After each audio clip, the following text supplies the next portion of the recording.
Good evening बेटा, good evening all of you.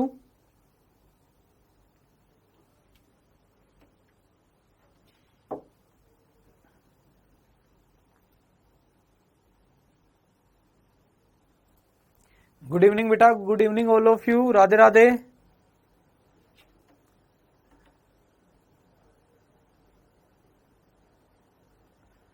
Good evening बेटा, good evening.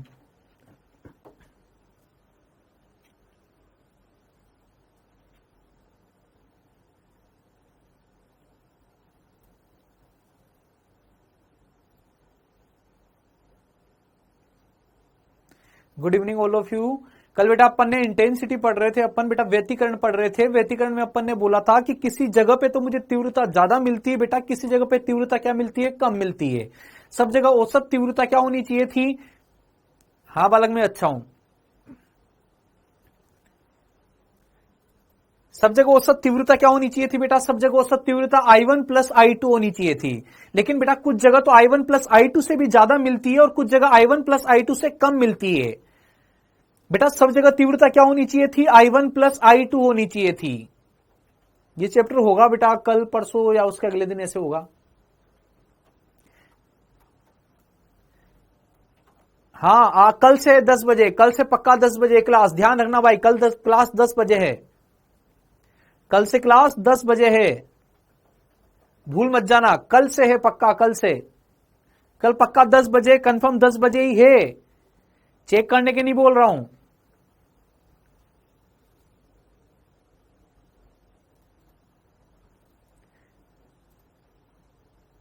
आज नहीं हो पाई बेटा, आज नहीं हो पाई। कल से होगी 10 बजे, 10 से 12, 2 घंटे होगी क्लास।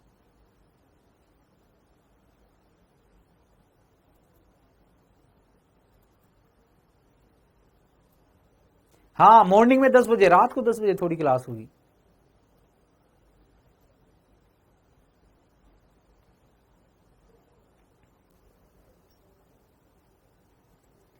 कोई बात नहीं, कल से पक्का 10 बजे होगी बेटा, कल से 10 बजे डन। टाइमिंग याद रखना, कल का 10 बजे का टाइमिंग रहेगा। अच्छा बेटा तीव्रता वगैरह पढ़ चुके थे अपन, व्यतिकरण अपन पढ़ चुके हैं। व्यतिकरण में अपन ने बोला बेटा 2 सोर्स रहेंगे, और 2 सोर्स रहेंगे तो बेटा 2 सोर्स रहेंगे, उनसे इनफाइनाइट तरंगे निकलेगी, अनंत तरंगे निकलेगी। बेटा हर बिंदु पर कोई ना कोई 2 तरंगों का व्यतिकरण होता है। हर बिंदु पर कोई ना कोई 2 तरंगे मिल रही है। हर बिंदु पर कोई ना कोई 2 तरंगे मिल रही है।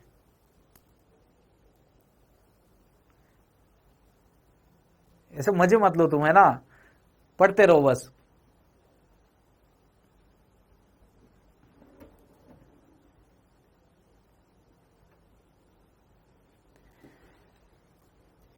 हाँ तो ठीक है, सुनिएगा बात को।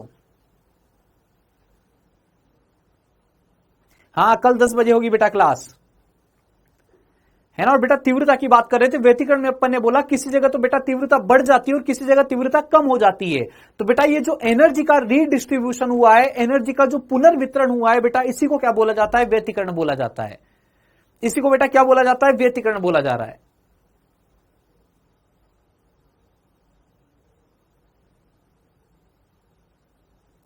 किसी जगह पे तो बेटा तीव्रता I1 प्लस I2 से भी ज्यादा, किसी जगह पे तीव्रता I1 प्लस I2 से भी कम, किसी जगह तो बेटा साउंड जो रहेगा दोनों सोर्स के साउंड से भी ज्यादा, और किसी जगह बेटा दोनों सोर्स के साउंड से कम साउंड रहेगा। इसी को क्या बोला जाता है बेटा, व्यतिकरण बोला जाता है। व्यतिकरण के फॉर्मूले अपन ने लिख लिए थे। आई नेट का फॉर्मूला बेटा फिर बता देता हूं एक बार। आई नेट का फॉर्मूला, आई नेट का फॉर्मूला क्या होता है, I net is equal to I1 plus I2 plus 2 root I1 root I2 cos delta phi, cos delta phi. बेटा अपन ने बोला जहां पे भी संपोषी होगा, जहां पे भी संपोषी व्यतिकरण होगा, जहां पे साउंड सबसे ज्यादा सुनाई देगा बेटा, वहां पर कोस डेल्टा फाइव कितना हो जाना चाहिए, +1 हो जाना चाहिए। और कोस डेल्टा फाइव +1 होने के लिए अपन ने बोला delta five is equal to क्या बेटा, 0 2 pi 4 pi dash dash 2 n pi. और बेटा डेल्टा एक्स क्या हो जाएगा, डेल्टा एक्स क्या हो जाएगा, 0 lambda 2 lambda dash dash dash n lambda. ये बोला था क्या बेटा कल। और बेटा जो ये तीव्रता पड़ी थी अपन ने, ये I maximum is equal to कितना आता है, I maximum is equal to कितना आता है, √I1 प्लस √I2 का होल स्क्वायर।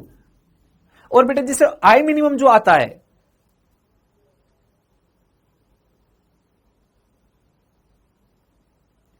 आई मिनिमम जो आता है बेटा, इसे आई मिनिमम की बात करूंगा तो आई मिनिमम के लिए आई मिनिमम कितना आ जाएगा, √आई1 माइनस √आई2, इसका होल स्क्वायर आएगा क्या बेटा ये। ओके डन बेटा जी। अच्छा 12th में भी है, मैं भूल जाता हूं कि तुम्हारे 12th में भी है, ठीक है। देखिए बेटा जी, क्विंकनली प्रयोग, क्विंकनली प्रयोग, क्विंकनली प्रयोग है बेटा, क्विंकनली प्रयोग। तो क्विंकनली प्रयोग बेटा जो व्यतिकरण है, व्यतिकरण का प्रैक्टिकल एक्सपेरिमेंट है क्विंकनली प्रयोग। जो साउंड का व्यतिकरण है बेटा, ध्वनि में जो व्यतिकरण होता है उसका प्रैक्टिकल है क्विंकनली प्रयोग। ध्वनि में जो व्यतिकरण होता है बेटा, जैसे लाइट का व्यतिकरण होता है, लाइट का व्यतिकरण देखने के लिए अपन यंग द्विसलिट प्रयोग काम में लेते हैं। ऐसे बेटा ध्वनि का व्यतिकरण देखने के लिए बेटा क्या काम में लिया जाता है, कौन सा एक्सपेरिमेंट होता है, क्विंकनली एक्सपेरिमेंट होता है। कौन सा होता है बेटा, क्विंकनली एक्सपेरिमेंट। क्विंकनली एक्सपेरिमेंट सुनिएगा बेटा, क्विंकनली एक्सपेरिमेंट क्या है। देखिए बेटा एक फोटो देख लीजिए सबसे पहले ना, सबसे पहले फोटो की बात कर रहा हूं बेटा, फोटो की बात कर रहा हूं, उसके बाद की सब चीजें मैं तुम्हें बताऊंगा, इसके बाद की सब चीजें मैं तुम्हें बताऊंगा। देखो बेटा यहां पे सुनना बात को, देखो ये इस टाइप की नली होती है, इस टाइप की ट्यूब होती है बेटा, जिसमें दो ट्यूब को ऐड किया जाता है। एक ट्यूब वाला पार्ट ये है बेटा और एक पार्ट ये है। एक पार्ट इधर वाला है, एक पार्ट कौन सा है बेटा, लेफ्ट वाला पार्ट है, और इधर वाला पार्ट कौन सा है बेटा, राइट पार्ट है। अच्छा बेटा लेफ्ट पार्ट जो होता है, लेफ्ट पार्ट वो फिक्स्ड पार्ट होता है, ये मूव नहीं करेगा, ये वाला पार्ट मूव नहीं करेगा, ये वाला पार्ट मूव नहीं करेगा। इधर वाला पार्ट क्या है बेटा, फिक्स्ड पार्ट है, फिक्स्ड पार्ट है, मूव नहीं करेगा। अच्छा बेटा इस यहां की बात कर रहा हूं, इस जगह की बात कर रहा हूं। अब इस जगह की बेटा बात करूं, इधर राइट वाला पार्ट जो है, राइट वाला पार्ट मूवेबल पार्ट है, मूवेबल, इधर उधर चल सकता है बेटा, इसको हिलाया डुलाया जा सकता है, इसकी लंबाई कम ज्यादा की जा सकती है। बेटा यहां पे एक विसल लेके आते हैं अपन, इस विसल की फ्रीक्वेंसी मुझे पता होती है, दुकान से खरीद के लाया हूं, ये एन मुझे पता है, इसकी आवृत्ति मुझे पता है बेटा, इसकी फ्रीक्वेंसी मुझे पता है बेटा, इसका ओमेगा मुझे पता है, ये विसल का ओमेगा। मैं मार्केट में गया, दुकान वाले से बोल के लाया, दुकान वाले से बोल के आया कि अंकल जी मुझे है ना 200 फ्रीक्वेंसी की विसिल दे दीजिए, 200 फ्रीक्वेंसी की विसिल दे दो। तो उन्होंने 200 फ्रीक्वेंसी की विसिल निकाल के दी। मैं बोल के लाया 210 फ्रीक्वेंसी की विसिल दो, तो बेटा 210 फ्रीक्वेंसी की विसिल दे दी। विसिल बेटा मुझे, विसिल की आवृत्ति मुझे पता है बेटा, विसिल की आवृत्ति मुझे पता है। अब बेटा साउंड जैसे यहां पे जनरेट होगा, तो साउंड जनरेट होते बेटा साउंड दोनों तरफ जाएगा, इस तरफ भी जाएगा, इस तरफ भी जाएगा। तो बेटा इस तरफ से भी साउंड जाता है और इस तरफ से भी साउंड जाता है, दोनों जगह साउंड पहुंचेगा बेटा, दोनों तरफ से साउंड यहां पे पहुंचेगा। अब मान लीजिए बेटा फ्लेम डिटेक्टर है, फ्लेम डिटेक्टर की लो अभी क्या है, ज्यादा है, फ्लेम डिटेक्टर की लो अभी क्या है बेटा, ज्यादा है।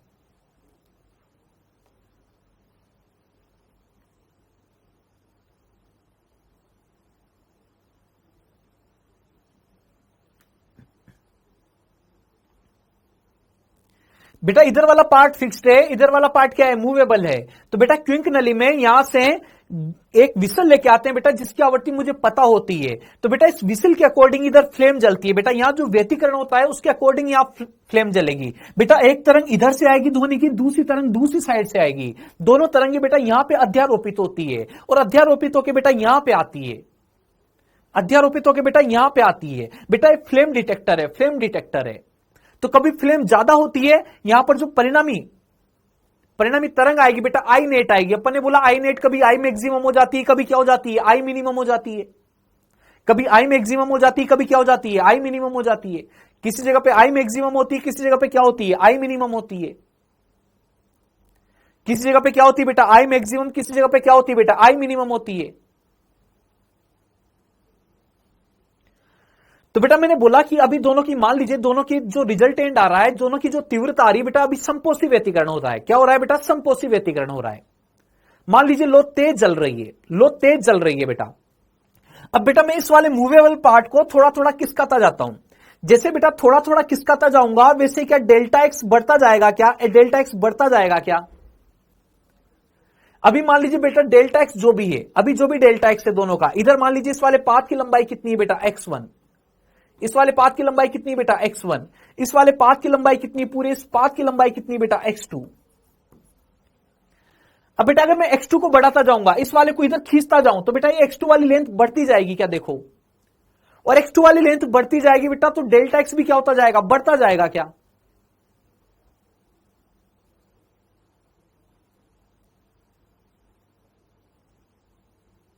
अच्छा, और अगर बेटा डेल्टा एक्स बढ़ता जाएगा, डेल्टा एक्स बढ़ता जाएगा तो क्या डेल्टा एक्स के साथ साथ क्या फेज डिफरेंस भी बढ़ता जाएगा क्या? जब डेल्टा एक्स बढ़ता है तो डेल्टा एक्स के साथ डेल्टा फाई भी बढ़ेगा। Delta phi is equal to क्या? K multiplied by delta x.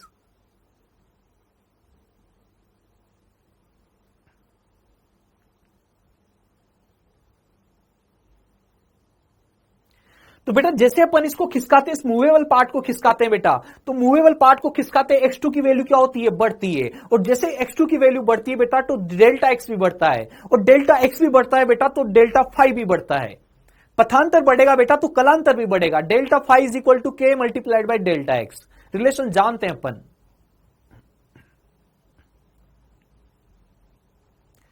और बेटा डेल्टा एक्स बढ़ेगा तो डेल्टा फाई बढ़ेगा।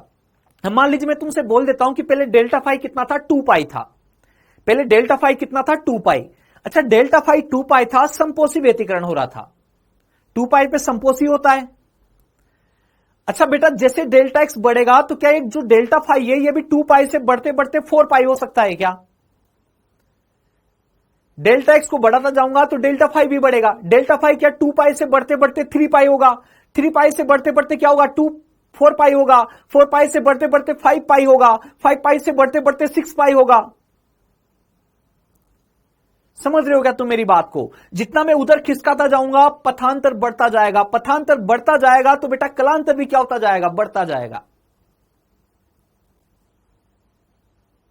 और बेटा पथांतर कलांतर बढ़ते जाएंगे। कलांतर बेटा अगर पाई से 2 पाई होगा, 2 पाई से 3 पाई होगा, 3 पाई से 4 पाई होगा, 4 पाई से 5 पाई होगा, तो बेटा इस जगह पे तीव्रता पहले अधिकतम, फिर क्या होगी? न्यूनतम, फिर अधिकतम, फिर न्यूनतम, फिर अधिकतम, फिर न्यूनतम।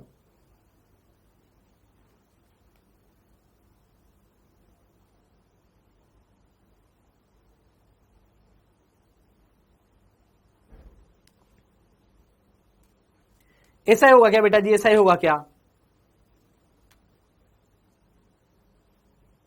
और जैसे बेटा तीव्रता, परिणामी तीव्रता जैसे अधिकतम से क्या हुई? न्यूनतम, और न्यूनतम से वापस क्या हुई? अधिकतम।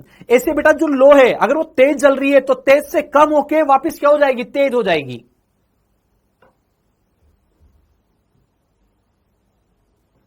मुझे कैसे पता लगेगा बेटा परिणामी तीव्रता बढ़ गई घट गई? किसके हिसाब से पता लगेगा? लो के हिसाब से पता लगेगा।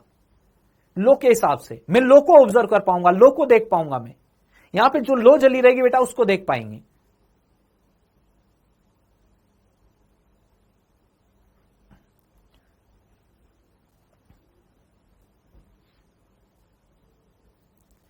अब सुनना बेटा मेरी बात को, सुनना मेरी बात को, मैं तुमसे क्या कहना चाह रहा हूं, सुनना बेटा मेरी बात को।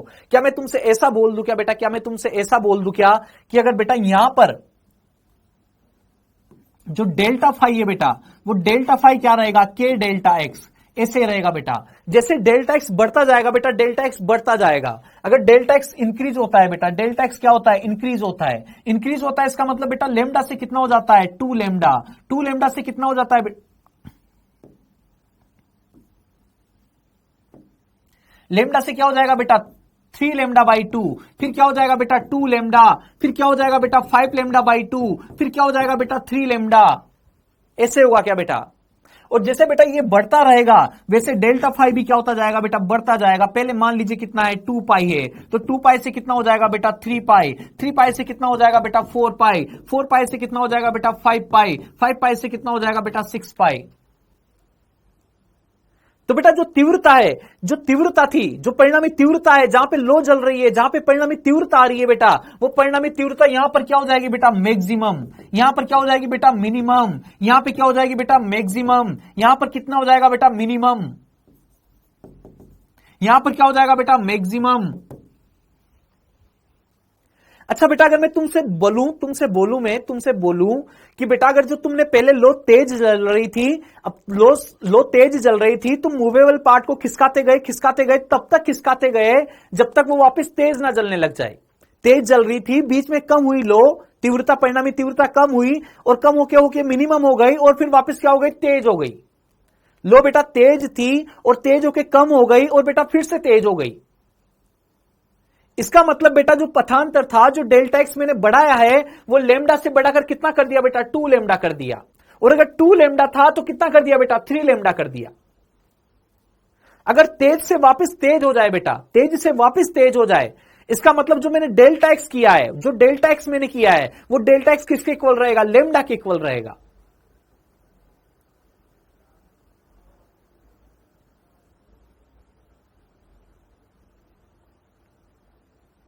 पहले से स्टार्टिंग में जो पथांतर था तेज जल रही थी लो, पहले से स्टार्टिंग में जो पथांतर था मान लीजिए वो लेमडा है बेटा, तो पथांतर जो मैंने एक्स्ट्रा बढ़ाया होगा, तेज से वापस तेज जलने लग गई, तो बेटा लेमडा तो पहले ही था, वापस दोबारा तेज कब जली होगी? 2 लेमडा हुआ होगा तब। तो बेटा लेमडा पथांतर तो पहले था, एक इधर से आ रही थी, एक इधर से आ रही थी, पहले से दोनों के बीच में कितना पथांतर था? लेमडा तो पहले से ही था। फिर बेटा मैंने इस वाले को खिसकाया तो कितना हो गया? 2 लेमडा हो गया।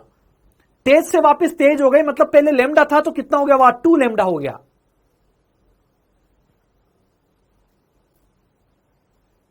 नहीं, लाइट हाई एंड लो होने का ये कंसेप्ट नहीं है, प्रैक्टिकल लाइफ में इनको नहीं देख सकते हो तुम। यंग डाइसलिट एक्सपेरिमेंट होता है बेटा इन चीजों के लिए।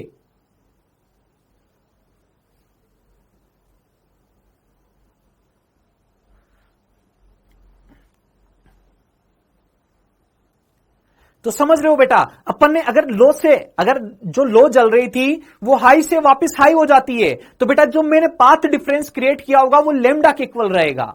और बेटा जो लो जल रही थी, जो लो जल रही थी वो मिनिमम से मिनिमम हो जाती है, तो भी बेटा पाथ डिफरेंस कितना रहेगा? लेमडा रहेगा।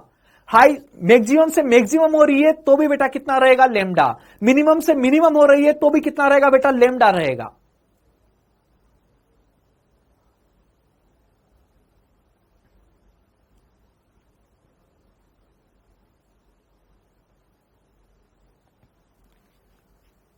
तो बेटा सुनना मेरी बात को, सुनना मेरी बात को, है ना, समझने वाली बात है थोड़ी सी।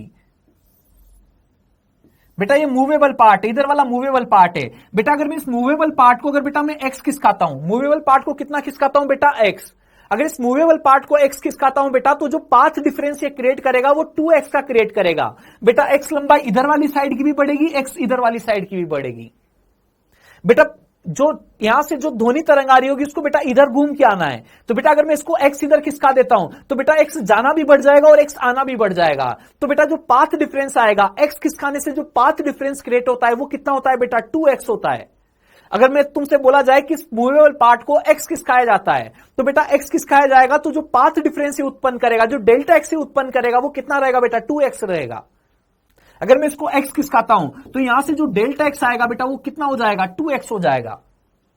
और बेटा मैं कह रहा हूं लो के लिए, ये लो जो है अगर मैक्सिमम से क्या रहती है? मैक्सिमम रहती है, या फिर मिनिमम से क्या हो जाती है बेटा? मिनिमम हो जाती है।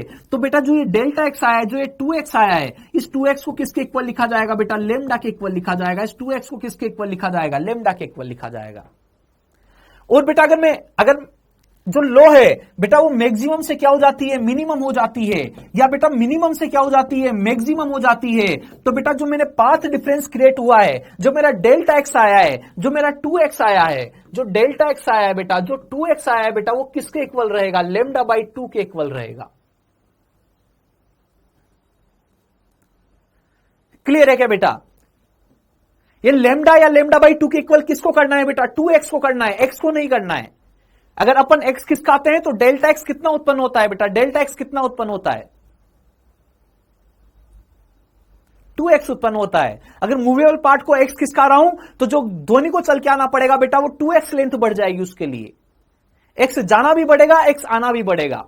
तो अगर बेटा नली के लिए बोला जाए कि नली को, मूवेबल पार्ट को x खिसकाया जाता है, तो पाथ डिफरेंस कितना क्रिएट होगा? 2x क्रिएट होगा। उस 2x को बेटा लेमडा के इक्वल या फिर लेमडा बाई 2 के इक्वल।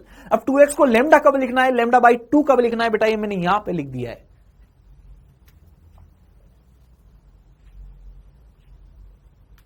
अब आगे चालू छू, आगे चलता हूं भाई। अब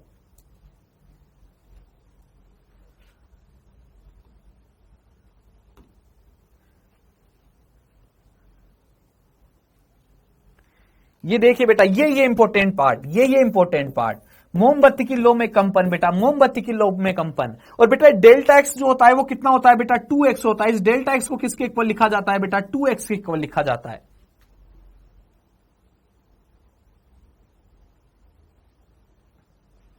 डेल्टा एक्स का मतलब क्या बेटा? पथांतर कितना उत्पन्न होता है? 2x उत्पन्न होता है। अगर नली को x खिसकाते हैं तो पथांतर कितना उत्पन्न होता है? बेटा न्यूनतम से उच्चतम हो रही है, उच्चतम से न्यूनतम हो रही है, तो जो पथांतर आएगा वो लेमडा बाई 2 होगा। और बेटा उच्चतम से उच्चतम हो रही है, तो बेटा इसका मतलब क्या रहेगा, एग्जैक्ट लेमडा रहेगा पथांतर।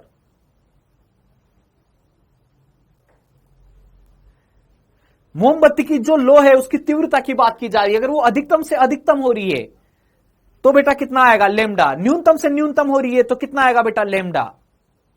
लेकिन अधिकतम से न्यूनतम, न्यूनतम से अधिकतम, तो लेमडा बाई 2।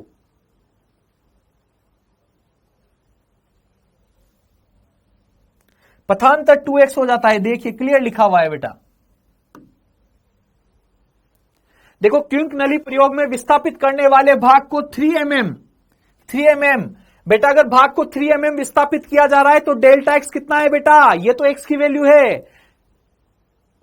अगर बेटा मैंने 3 mm विस्थापित किया है नली को, तो जो ध्वनि को चल के आना पड़ेगा वो 6 mm लंबाई बढ़ जाएगी। CI का मतलब कंस्ट्रक्टिव इंटरफेरेंस, संपोषी व्यतिकरण। DI का मतलब डिस्ट्रक्टिव इंटरफेरेंस, विनाशी व्यतिकरण। जहां पे परिणामी तीव्रता अधिकतम वहां पर CI संपोषी। अच्छा बेटा यहां की बात करो, अगर मैंने क्विंक नली को कितना खिसकाया, 3 खिसकाया, तो जो पथांतर आएगा वो कितना आएगा, 6 आएगा क्या भाई, 6 आएगा क्या। तो इस पथांतर को लेमडा बाई 2 के इक्वल लिखा जाए या फिर लेमडा के इक्वल लिखा जाए, लेमडा बाई 2 के इक्वल लिखा जाए या लेमडा के इक्वल लिखा जाए, ये किस पर डिपेंड करेगा, मोमबत्ती की तीव्रता क्या से क्या हुई है उस पर निर्भर करेगा भाई। देखो मोमबत्ती की तीव्रता, लोम में कंपन अधिकतम से क्या बेटा, न्यूनतम, अधिकतम से क्या बेटा, न्यूनतम। देखिए बेटा जी अधिकतम से न्यूनतम हो रहे हैं, तो बेटा जो अपना डेल्टा एक्स है, डेल्टा एक्स इक्वल टू क्या होगा बेटा, 2x इक्वल टू क्या लिखोगे बेटा जी, इक्वल टू क्या लिखोगे, इक्वल टू लेमडा बाई 2 लिखोगे कि आपकी बार बेटा अधिकतम से क्या हो रही है, न्यूनतम हो रही है।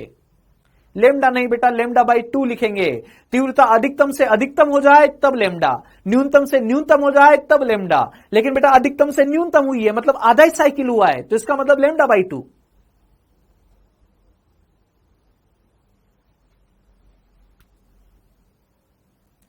हाँ भाई आप बोलो, अब बोलो बेटा जी 2x की जगह कितना लिख दो बेटा, x की जगह 3 मिलीमीटर, इसका मतलब 3 इंटू 10 टू द पावर -3 लिख दू क्या।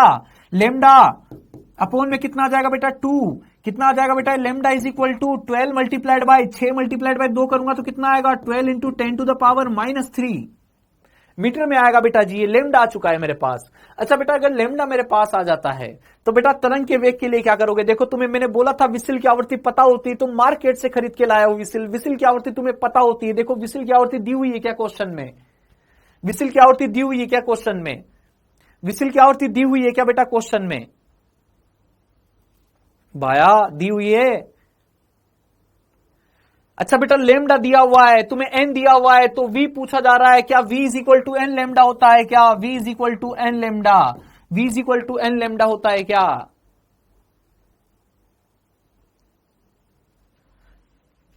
तो बेटा v is equal to n lambda, n की value 30 multiplied by 10 to the power 3 kilo hertz है बेटा, तो 10 टू द पावर 3, लेमडा कितना बेटा 12 इंटू 10 टू द पावर -3, ये लीजिए भाई साहब, प्लस माइनस निपट लेंगे कितना आ जाएगा वेग, 360 मीटर पर सेकेंड। ये लीजिए भाई साहब जनाब आंसर लीजिए।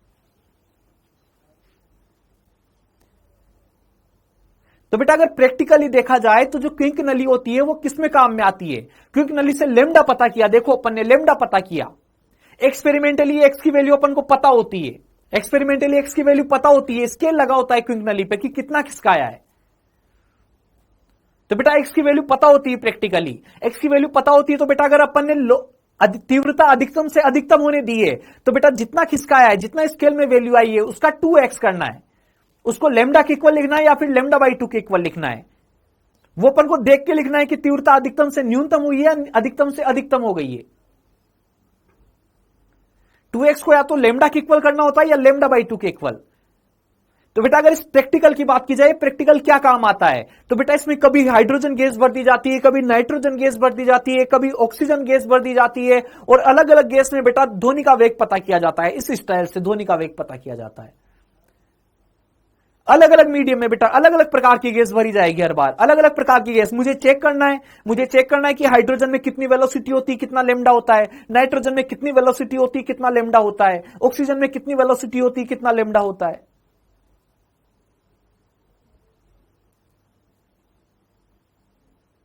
क्योंकि बेटा लेमडा और वेग किस पर निर्भर करते थे? माध्यम पर निर्भर करते हैं। आवृत्ति माध्यम पर निर्भर नहीं करती, आवृत्ति स्रोत की होती है, फिक्स होती है।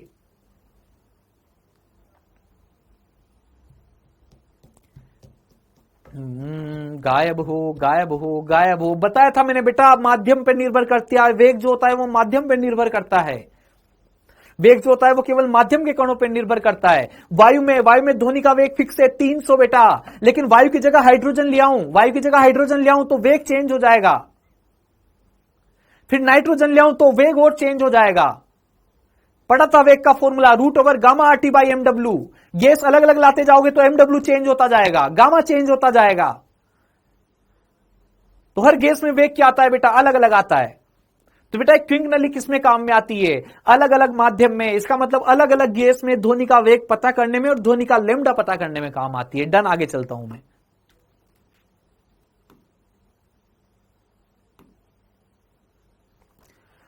अब बेटा जो स्टार्ट कर रहे हैं अपन वो है बीट्स फिनोमिना कब होता था? मैंने 4 फिनोमिना बताए थे बेटा, तुम्हें 4 फिनोमिना बताए थे। मैंने बोला था बीट्स कब सुनाई देगी? मैंने बोला था बेटा व्यतिकरण तो तब होता है बेटा जब समान आवर्ती की तरंगे समान दिशा में गतिमान होते हुए अध्यारोपित हो जाए। समान आवर्ती की 2 तरंगे समान दिशा में जाती हुई अध्यारोपित हो जाएगी तो बेटा क्या होगा? व्यतिकरण होगा। लेकिन बेटा मैंने बोला कि अगर इनकी आवृत्ति थोड़ी थोड़ी अलग होती, थोड़ी सी अलग होती, एक की 50, दूसरे की 52, एक की 100, दूसरे की 104, एक की 100, दूसरे की 101, एक की 100, दूसरे की 108, तो बेटा मुझे क्या सुनाई देती? बीट्स सुनाई देती है। बीट्स का मतलब क्या है बेटा? मेरी बात को समझना, बीट्स का मतलब क्या है बेटा? बीट्स का मतलब क्या है? अपन ने बोला था बेटा कि जब व्यतिकरण होता है तो फ्रीक्वेंसी सेम होती थी, फ्रीक्वेंसी सेम होती थी। फिर याद दिला रहा हूं, व्यतिकरण में फ्रीक्वेंसी क्या होती थी? सेम होती थी। तो जो कलांतर आता था बेटा, दोनों तरंगों के बीच का जो कलांतर आता था, वो कलांतर कितना होता था बेटा? उसमें ओमेगा वाली टर्म क्या होती थी? कैंसिल आउट होती थी। ओमेगा टी वाली टर्म कैंसिल आउट होती थी।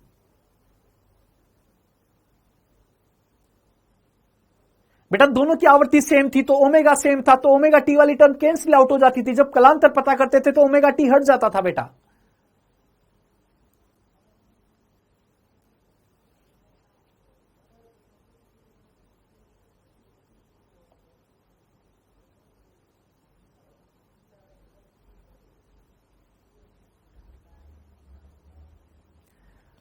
लेकिन बेटा यहां पर टाइम नहीं हटेगा, ओमेगा अलग अलग रहेगा तो बेटा कलांतर में क्या आएगा? टाइम भी आएगा बेटा। कलांतर में क्या भी आएगा? टाइम भी आएगा। इसका मतलब सेम बिंदु पर बेटा, एक बिंदु पर व्यतिकरण में तो क्या होता है? एक बिंदु पर अगर तीव्रता अधिकतम आ गई तो यहां पर अधिकतम ही बनी रहेगी, सुबह से शाम तक यहां पर अधिकतम ही बनी रहेगी। एक जगह पे अगर उजाला ज्यादा हो रहा है, व्यतिकरण में क्या होता है? अगर किसी पॉइंट पर उजाला ज्यादा हो गया तो बेटा सुबह से शाम तक उसी पॉइंट पर उजाला क्या रहेगा? ज्यादा रहेगा। जिस पॉइंट पर कम है बेटा उस पॉइंट पर परमानेंट सुबह से शाम तक क्या रहेगा? कम रहेगा। जिससे बेटा जी मैं रूम के फ्लोर की बात करूं तो व्यतिकरण में तो क्या होगा बेटा? जहां पे एक बार डार्क स्पॉट बन गया सुबह से शाम तक डार्क स्पॉट ही रहेगा, और जहां पे लाइट स्पॉट बन गया बेटा वहां सुबह से शाम तक लाइट स्पॉट ही रहेगा। यह व्यतिकरण होता है बेटा। व्यतिकरण में जो कलांतर होता है वो समय के साथ परिवर्तित नहीं होता, स्थिति के साथ परिवर्तित होता है बेटा। एक जगह पे जहां पे तीव्रता अधिकतम है वहां पर हमेशा अधिकतम ही रहेगी, समय के साथ परिवर्तित नहीं होगी।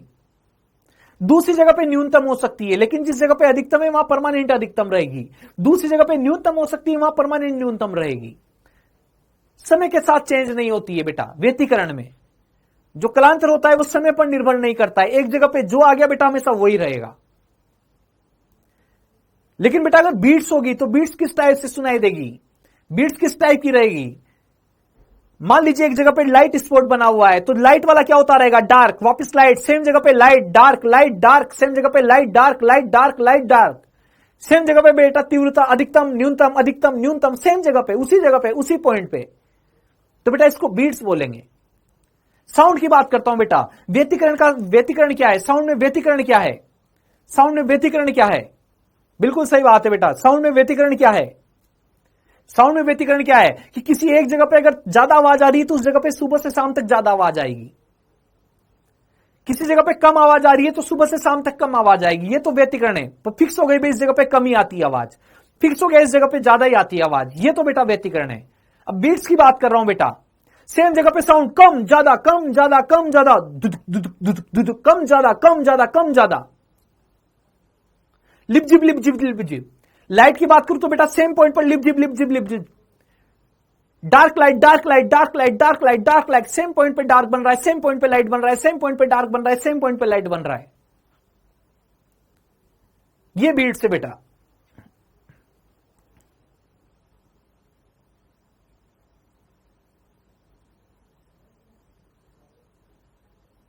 हां, बीट्स में टाइम आएगा भाई।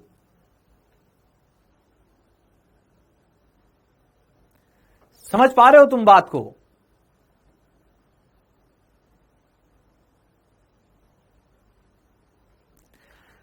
जब दो तरंगे जिनकी आवृत्ति में थोड़ा अंतर है बेटा, थोड़ा अंतर, 10 से ज्यादा नहीं होना चाहिए अंतर, अंतर जो है बेटा वो 10 से ज्यादा नहीं होना चाहिए, अंतर जो है बेटा वो 10 से ज्यादा नहीं होना चाहिए। समान दिशा में संचरित होती हुई एक दूसरे पर अध्यारोपित होती है तो प्राप्त परिणामी तरंग की तीव्रता, परिणामी देखना सुनना बेटा लाइन को ध्यान से, प्राप्त परिणामी तरंग की तीव्रता समय के साथ एक स्थिति पर, एक स्थिति की बात कर रहा हूं, पर्टिकुलर पोजीशन, एक पर्टिकुलर पोजीशन की, particular position x is equal to x naught, एक ही पॉइंट की बात कर रहा हूं बेटा, समय के साथ एक स्थिति पर परिवर्तित होती रहती है। एक स्थिति पर तीव्रता अधिकतम होगी, उसी स्थिति पर न्यूनतम, उसी पर अधिकतम, उसी पर न्यूनतम। क्लास रुक गई है क्या बेटा? क्लास रुक गई है क्या या चल रही है? क्लास रुक गई या चल रही है?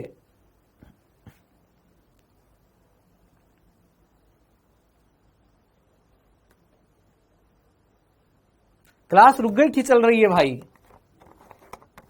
चल रही है, ठीक है।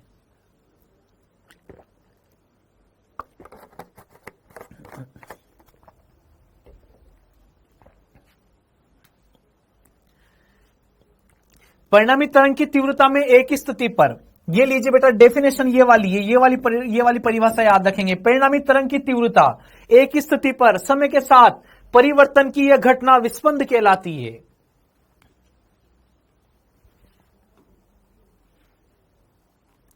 मान लीजिए बेटा मैं बोल देता हूं कि x इज इक्वल टू 0 पर, दोनों तरंगे कहां पे मिल रही है बेटा? x इज इक्वल टू 0 पर। पहली तरंग लिखूंगा बेटा a1, पहली तरंग क्या लिखूंगा बेटा? a1 sign omega T, omega 1t, या फिर इसको क्या लिख दूं बेटा? a1 साइन 2 पाई n1t। दूसरी तरंग की आवृत्ति क्या बेटा? दूसरी तरंग की इक्वेशन क्या? a2 sine omega 2t। बेटा इसके लिए क्या लिखोगे? a2 साइन 2 पाई n2t, 2 पाई n2t, ये लिखा जाएगा क्या बेटा?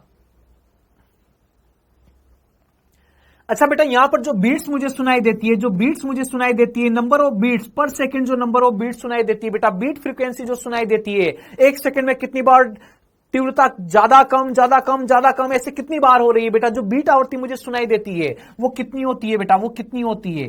n1 minus n2, n1 minus n2। But जो ये n1 माइनस n2 है बेटा, ये 10 से ज्यादा नहीं होना चाहिए। n1 माइनस n2 क्या रहेगा बेटा? n1 माइनस n2 क्या रहेगा? लेस देन इक्वल टू क्या होना चाहिए? 10 होना चाहिए।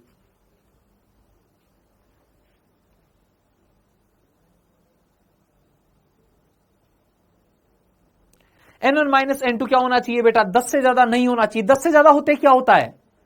10 से ज्यादा होते क्या होता है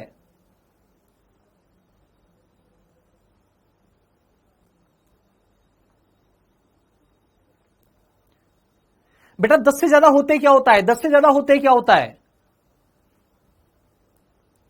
10 से ज्यादा हो जाएगा बेटा तो अपन को बीट सुनाई देना बंद हो जाएगी। 10 से ज्यादा हो जाएगा तो अपन को बीट सुनाई देना बंद हो जाएगी। 10 से ज्यादा हो जाएगा तो अपन को बीट सुनाई देना बंद हो जाएगी।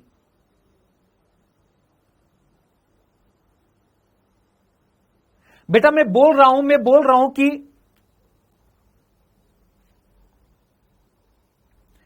क्यों क्यों, बिल्कुल सही बात है, क्यों। अगर मान लीजिए बेटा तीव्रता अभी अधिकतम है, तीव्रता अधिकतम से क्या हुई बेटा, अधिकतम से क्या हुई बेटा, न्यूनतम हुई। परिणामी तीव्रता की बात कर रहा हूं, अधिकतम से न्यूनतम, फिर वापस क्या हुई बेटा, अधिकतम। ये एक बीट कंप्लीट हो गई बेटा, एक बीट कंप्लीट हो गई, ये एक बीट कंप्लीट हो गई। या फिर न्यूनतम थी तो न्यूनतम से अधिकतम हुई और वापस न्यूनतम हो गई। न्यूनतम थी तो न्यूनतम से क्या हुई बेटा, अधिकतम हुई और फिर वापस क्या हो गई, न्यूनतम हो गई। तब भी अपन बोलेंगे एक बीट कंप्लीट हो गई। सेम जगह पे तीव्रता अधिकतम, साउंड तेज, कम हुआ, वापस तेज सुनाई दिया, दुचुक दुचुक, एक बीट कंप्लीट। तो बेटा तीव्रता अधिकतम से वापस अधिकतम हो जाए तो एक बीट कंप्लीट हो जाती है। अब बेटा अगर मैंने तुमसे बोला बेटा कि अगर मान लीजिए आवृत्ति कितनी हो जाती है, यह आवृत्ति कितनी हो जाती है बेटा, 10 से ज्यादा हो जाती है। सुनिएगा बेटा बात को, अगर बेटा 10 से ज्यादा हो जाती है, 10 से ज्यादा हो जाती है बेटा, तो जो आवर्त काल आएगा, एक बीट कंप्लीट होने का जो समय आएगा बेटा, जो एक बीट कंप्लीट होने का जो समय आएगा, बीट का आवर्त काल जो आएगा बेटा, वो 1/Δn रहेगा, बीट फ्रीक्वेंसी। तो बेटा ये कितना आ जाएगा, अगर 10 से ज्यादा है तो बेटा जो समय रहेगा ये कितना आ जाएगा, 0.1 आएगा बेटा, 0.1 आएगा बेटा।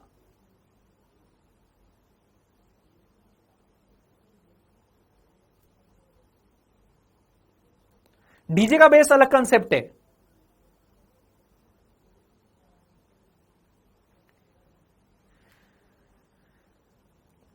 तो बेटा अगर मैं डेल्टा एन को 10 से ज्यादा कर देता हूं, डेल्टा एन अगर बेटा 10 से ज्यादा हो जाता है तो बेटा जो डेल्टा टी रहेगा वो 0.1 से भी क्या रह जाएगा, कम रह जाएगा। और अगर बेटा 0.1 से कम रह जाता है तो बेटा मेरा कान ऐसे साउंड को ऑब्जर्व नहीं कर पाता है, मेरा कान ऐसे साउंड को ऑब्जर्व नहीं कर पाता है। बेटा अगर मान लीजिए 0.1 सेकंड के पहले अगर मुझे पहले साउंड ज्यादा सुनाई दिया, अब नेक्स्ट वाला ज्यादा साउंड जो है वो 0.1 सेकंड बाद ही आना चाहिए। 0.1 सेकंड के पहले आ गया बेटा, वो 0.1 सेकंड के पहले आ गया तो बेटा जो पहले वाला साउंड तेज आया था उसका इफेक्ट ही खत्म नहीं होगा, उसके पहले दूसरा तेज साउंड आ गया, तो बीच में जो ये वैल्यू मिनिमम हुई है इसका मुझे पता ही नहीं लग पाएगा, इसका मुझे पता ही नहीं लग पाएगा। ये मैक्सिमम के बाद अगला मैक्सिमम जो आए वो मिनिमम 0.1 सेकंड बाद तो आना चाहिए बेटा, मिनिमम 0.1 सेकंड का डिफरेंस तो होना चाहिए इसमें। 0.1 सेकंड बाद आएगा तब मेरे कानों को पता लगेगा कि बीच में कहीं आवाज कम भी हुई है। अगर 0.1 सेकंड के पहले आवाज आ जाती है बेटा, 0.1 सेकंड के पहले आवाज आ जाती है तो बेटा मेरे कान को पता ही नहीं लगेगा कि बीच में साउंड कम भी हुआ है, मुझे बीट सुनाई नहीं देगी, मेरे कानों को कंटिन्यूअस साउंड सुनाई देगा।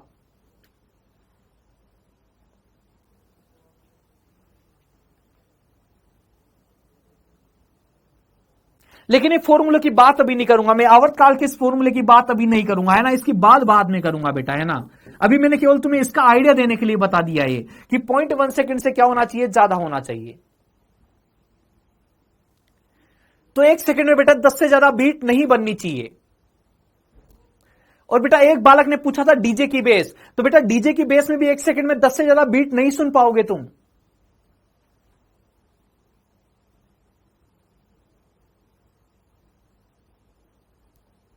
अगर 10 से ज्यादा बीट आने लग गई ना बेटा, 10 से ज्यादा बार sound up down up down up down up down होने लग गया तो बेटा तुम्हें कांस्टेंट साउंड सुनाई देने लग जाएगा।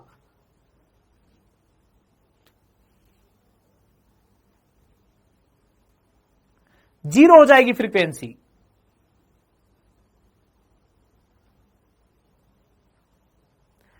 तो बेटा अगर क्वेश्चन करेंगे तब भी ध्यान रखेंगे, अगर तुमसे बोला जाए कि कितनी बीट सुनाई देगी, कितनी बीट सुनाई देगी, तो बेटा अगर n1 माइनस n2 या n2 माइनस n1 10 से ज्यादा आ जाएगा तो बेटा जवाब कितना देना है, जीरो देना है।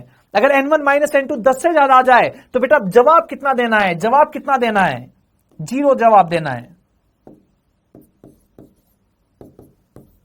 लेकिन इसमें डेल्टा एन क्या हो जाएगा बेटा, जीरो हो जाएगा।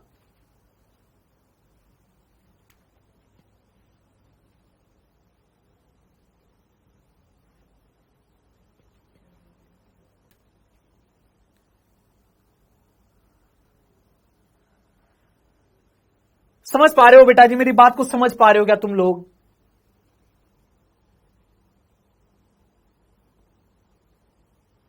चलो मैं आगे चलता हूं, है ना, थोड़ा सा आगे चलता हूं, है ना, थोड़ा सा आगे चलता हूं। अच्छा बेटा, इन समीकरण जो लिखी है, इन समीकरण से बेटा मैं कलांतर लिख रहा हूं, दोनों का कलांतर लिख रहा हूं। कौन से बिंदु पे चेक कर रहा हूं बेटा मैं बीट्स को, कौन से बिंदु पर चेक कर रहा हूं, एक्स बराबर 0 पर। कहां पर चेक कर रहा हूं, एक्स बराबर 0 पर, इसलिए के एक्स वाली टर्म इसमें नहीं आ रही है। मैं एक्स बराबर 0 पे चेक कर रहा हूं, इसलिए के एक्स वाली टर्म को नहीं लिख रहा हूं।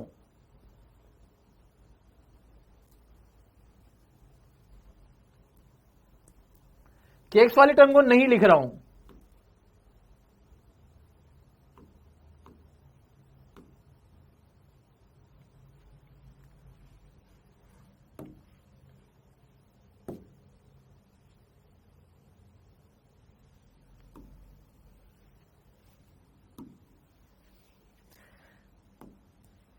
सुनिएगा बेटा जी बात को। अब डेल्टा फाई लिख रहे हैं अपन, डेल्टा फाई, डेल्टा फाई कितना आएगा बेटा, omega 1t minus omega 2t। यहां से जो डेल्टा फाई आएगा बेटा वो कितना आएगा, 2 पाई n1 minus n2 multiplied by कितना आ जाएगा बेटा, t आ जाएगा क्या। देखो बेटा जी डेल्टा फाई यही आएगा क्या।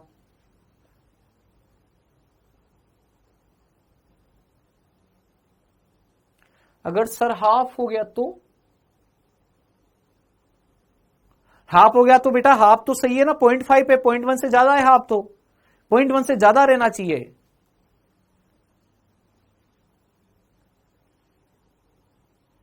बीट फ्रीक्वेंसी हाफ हो सकती है, कोई दिक्कत नहीं है, 2 सेकंड में एक बीट सुन लेंगे, 1 सेकंड में आधी बीट, 2 सेकंड में एक बीट सुनाई देगी। बीट फ्रीक्वेंसी 10 से ज्यादा नहीं होनी चाहिए, 10 से कम कितनी भी हो।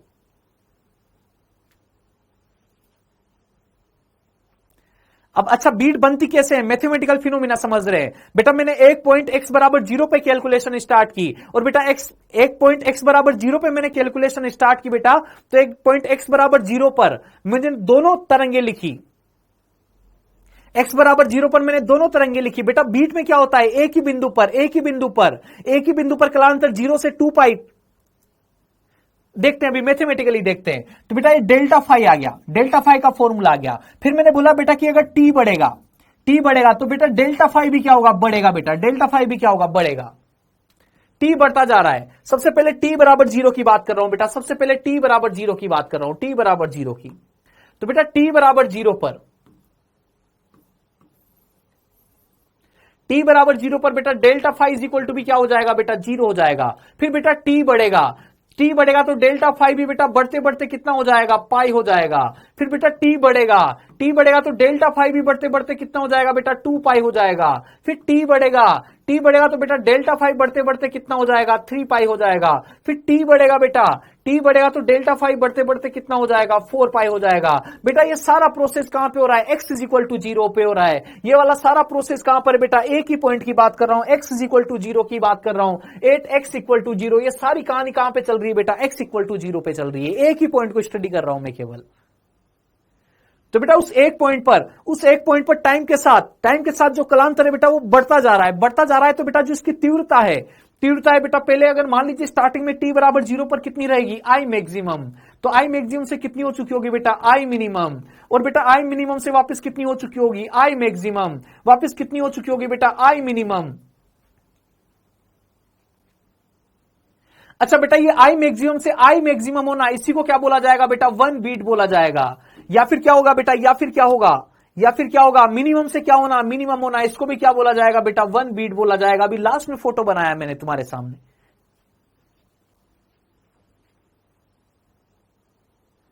तीव्रता बेटा अधिकतम थी, फिर न्यूनतम हुई, फिर वापस अधिकतम हुई। ये 1 बीट हो गई बेटा, 1 बीट हो गई ये।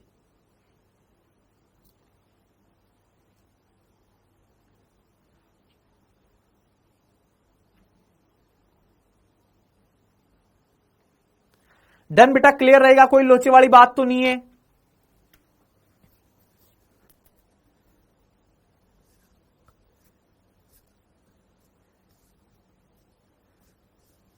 अच्छा बेटा एक बीट का आवर्तकाल पता कर रहा हूं, एक बीट में बनने में समय कितना लगा, तो बताओ बेटा t बराबर 0 पर डेल्टा फाई कितना था, 0। तब तीव्रता क्या थी, अधिकतम। बेटा जब वापस टाइम बढ़ते बढ़ते कितना हो जाएगा बेटा, डेल्टा फाई कितना हो जाएगा, 2 पाई। जिस समय पर बेटा ये डेल्टा फाई 0 से बढ़ते बढ़ते कितना हो जाएगा बेटा, 2 पाई हो जाएगा, उस समय पर ही बेटा एक बीट कंप्लीट हो जाएगी, उस समय पर ही एक बीट कंप्लीट हो जाएगी बेटा।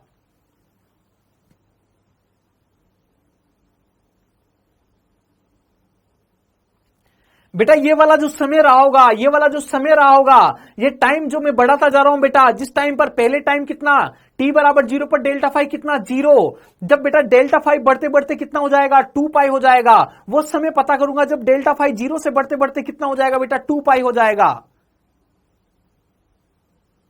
बेटा उतने समय में एक बीट भी क्या हो जाएगी, कंप्लीट हो जाएगी, वही बीट काल रहेगा बेटा, वही बीट काल रहेगा, बीट आवर्त काल बोला जाएगा उसको, विस्पंद काल बोला जाएगा, विस्पंद काल, बीट पीरियड, विस्पंद काल, एक विस्पंद को बनने में लगा समय।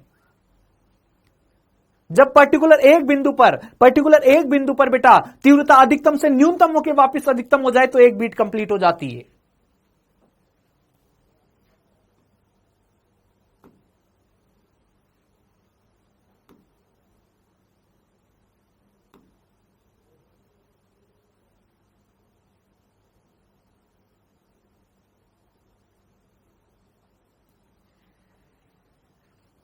ये लीजिए बेटा जी ग्राफ बना हुआ है, गतिज व्यतिकरण, गतिज व्यतिकरण।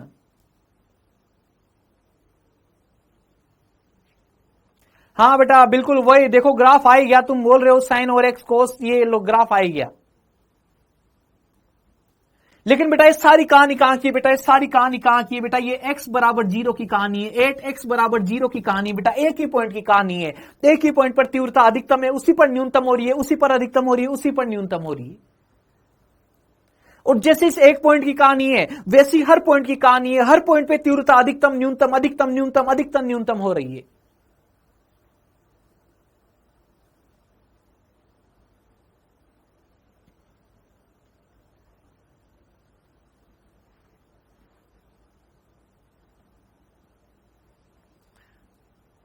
तो बेटा इसको बीट्स को क्या भी बोल देते हैं, बीट्स को क्या भी बोल देते हैं, गतिक व्यतिकरण, गतिक व्यतिकरण। जो सिंपल व्यतिकरण होता था बेटा उसको तो स्थितिज व्यतिकरण बोला जाता है, रुका हुआ व्यतिकरण, एक बिंदु पर जो तीव्रता आ गई वही रहेगी सुबह से शाम तक।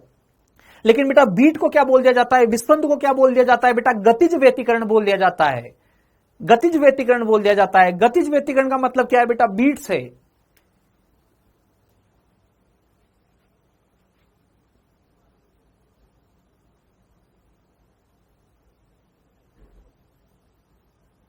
स्थिर व्यतिकरण प्रारूप।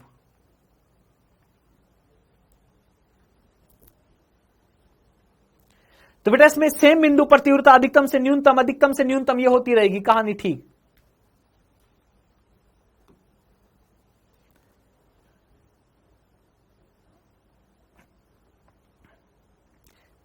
अच्छा ग्राफ अगर मैं बनाऊं तो ऐसे बना दूंगा है ना, x इक्वल टू 0 पर 8x equal to 0, 8x equal to 0, अगर वहां पर तीव्रता जो होती थी वो जो आ गई वही है फिक्स, आई मैक्सिमम आ गई तो आई मैक्सिमम ही रहेगी।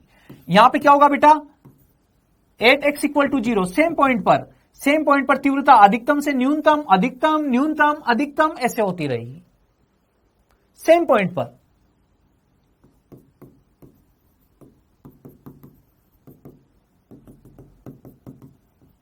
ये क्या है बेटा, व्यतिकरण है, ये क्या है बेटा, व्यतिकरण है।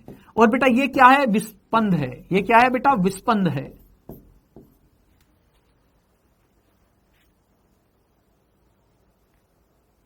ठीक है बेटा जी, कोई दिक्कत वाली बात तो नहीं है।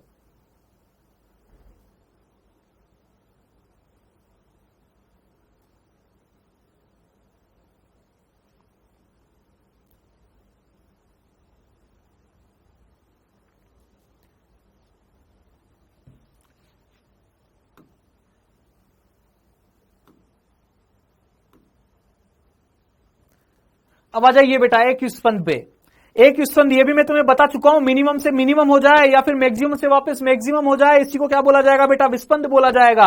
एक विस्पंद में एक उच्चिष्ट और एक निम्निष्ट विद्यमान रहता है। भाई इंपोर्टेंट पॉइंट पे आ जाता हूं, इंपोर्टेंट पॉइंट पे आ जाता हूं, इंपोर्टेंट पॉइंट पे आ जाता हूं।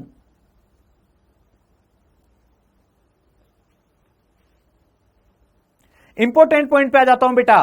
एक विस्पंद में कितने, एक विस्पंद में कितने, एक तो मैक्सिमा और एक क्या, मिनिमा।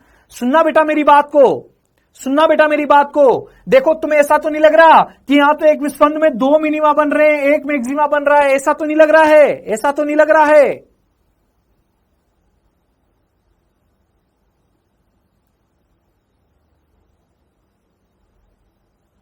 बेटा अगर तुम इस वाले मिनिमा को सुनना बेटा, कंसेप्ट सुनना। अगर बेटा इस वाले मिनिमा को तुम किस में रखते हो, इस वाले मिनिमा को तुम इस विस्पंद में रखते हो, तो बेटा ये विस्पंद इस मिनिमा के ठीक पहले खत्म हो जाएगी, यहां से ठीक पहले खत्म हो जाएगी, इस जगह पे ही खत्म हो जाएगी बेटा, यहां तक नहीं आएगी। ये वाला मिनिमा अगली बीट में जाएगा बेटा। सिंपल शब्दों में समझाता हूं, जैसे बेटा अगर मेरा, जैसे मान लीजिए मैं सैलरी ले रहा हूं, है ना, मेरा महीना 1 तारीख से स्टार्ट हुआ, मेरा महीना 1 तारीख से स्टार्ट हुआ, तो बेटा खत्म 1 को नहीं होगा, 31 को ही खत्म हो जाएगा। 1 से चालू होने पे 1 पे खत्म नहीं होता, 1 के ठीक पहले खत्म हो जाता है, 31 को खत्म हो जाता है। अगर 1 को खत्म होगा तो फिर अगली बार 2 से स्टार्ट होगा, फिर 2 को खत्म होगा, फिर 3 से स्टार्ट होगा, 3 को खत्म होगा। हर बार 1 दिन फ्री में काम करूंगा मैं।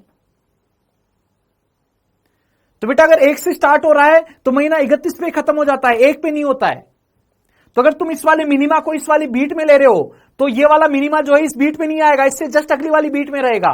ये बीट मिनिमा से ठीक पहले कंप्लीट हो जाएगी। ऐसे बेटा बीट मैक्सिमा से स्टार्ट हुई, अगर मैक्सिमा से स्टार्ट हुई तो मैक्सिमा पे नहीं, इसके ठीक पहले यहीं पे खत्म हो जाती है बेटा बीट। ये वाला मैक्सिमा अगली वाली बीट में जाएगा।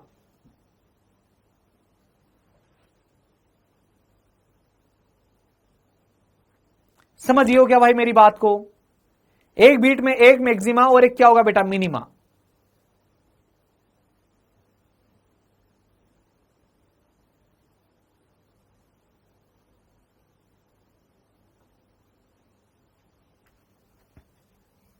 इंपॉर्टेंट पॉइंट है भाई, है ना, हल्के में मत लेना इस पॉइंट को, ऐसे ही नहीं समझा रहा हूं इतनी देर, इंपॉर्टेंट पॉइंट है। फिर टाइम आएगा तब फिर बोलूंगा मैं कि मैंने समझाया था तुम्हें कि एक महीना 1 से स्टार्ट होता है तो 31 को ही खत्म हो जाता है, वापिस 1 नहीं आता है। मैक्सिमम से स्टार्ट होता है तो मैक्सिमम के ठीक पहले खत्म हो जाएगा, नेक्स्ट वाला मैक्सिमम नेक्स्ट बीट में जाएगा। 1 तारीख से महीना स्टार्ट हो रहा है तो अगले महीने की 1 तारीख अगले महीने में जाएगी, इस महीने में नहीं आएगी।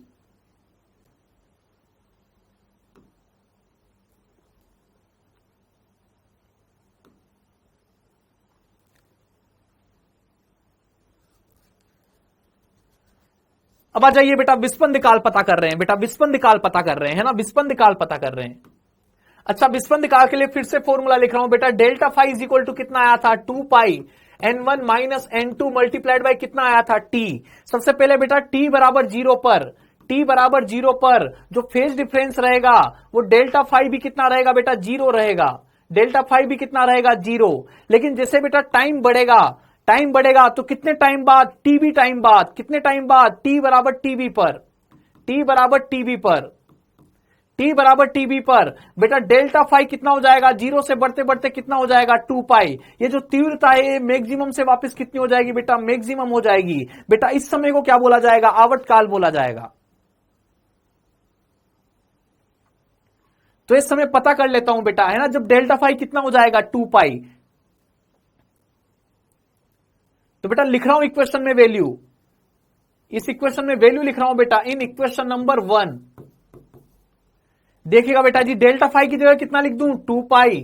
अगर डेल्टा फाई 0 से बढ़ते बढ़ते 2 पाई हो गया बेटा, तो जो टाइम है वो भी 0 से बढ़ते बढ़ते कितना हो जाएगा, बीट काल, विस्पंद काल के बराबर हो जाएगा, टीबी के बराबर हो जाएगा। बेटा जब डेल्टा फाई 0 से बढ़ते बढ़ते 2 पाई हो जाएगा, तो बेटा जो समय है वो भी 0 से बढ़ते बढ़ते कितना हो जाएगा, विस्पंद काल। मैक्सिमम से वापस मैक्सिमा पे आ गए, 0 से 2 पाई पे आ गए, मतलब मैक्सिमा से वापस मैक्सिमा पे आ गए, एक बीट पूरे हो गई भाई। यहां से 2 पाई से 2 पाई को निपटा दो बेटा 1 टाइम्स, तो बेटा यहां से जो टीबी आएगा, टीबी इज इक्वल टू कितना आएगा बेटा, 1/n1 माइनस n2। या फिर और बेस्ट है बेटा इसको लिखना, टीबी इज इक्वल टू कितना आएगा, 1/n1 डिफरेंस n2। बड़े में से छोटे को माइनस करना है बेटा, हमेशा बड़े में से छोटे को माइनस करना है।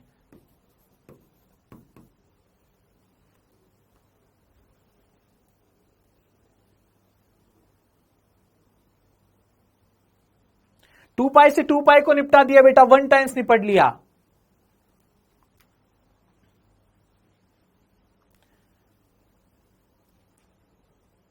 तो बेटा ये विस्पंद काल है, विस्पंद काल है बेटा, विस्पंद काल।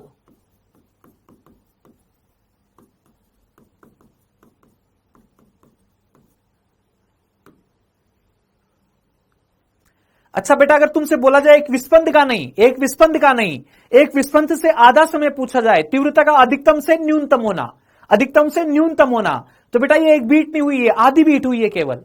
अधिकतम से न्यूनतम होना आधी बीट हुई है।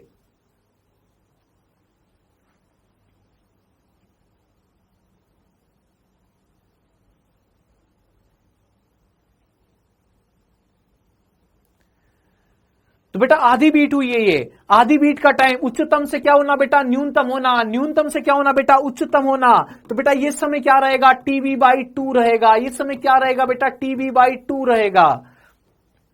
तो बेटा क्या लिखोगे, ये टी क्या लिखा जाएगा, TB/2 इज इक्वल टू क्या आएगा बेटा, 1/2 N1 minus N2, N1 difference N2।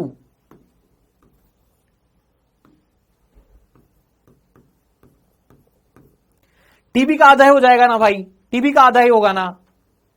Maximum से मिनिमम, मैक्सिमम एक बीट पूरी हो गई, मैक्सिमम से मिनिमम ही हुआ है, आधी बीट हुई है।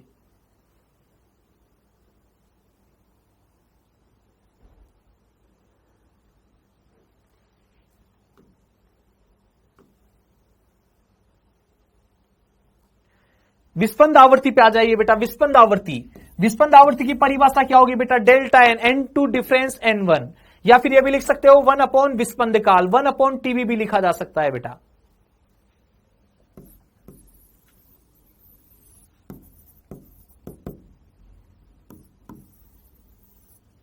याद रखिएगा बेटा फॉर्मूला है ना,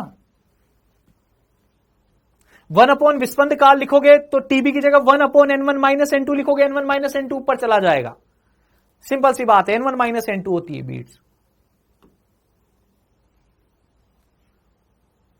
अब बेटा इंपॉर्टेंट पॉइंट्स पे आता हूं, है ना, इंपॉर्टेंट पॉइंट्स पे आता हूं। ये मेरे से 4 प्रकार की आवर्ती पूछता है बेटा, 4 प्रकार की आवर्ती। ये तुम्हें से 2 इक्वेशन देगा, जैसे मैंने 2 इक्वेशन लिखी थी बेटा, है ना, 2 इक्वेशन लिखी थी। तो बेटा इससे तुम N1 N2 तुम्हें पता रहेगा, और N1 N2 से तुमसे 4 प्रकार की आवर्ती पूछेगा।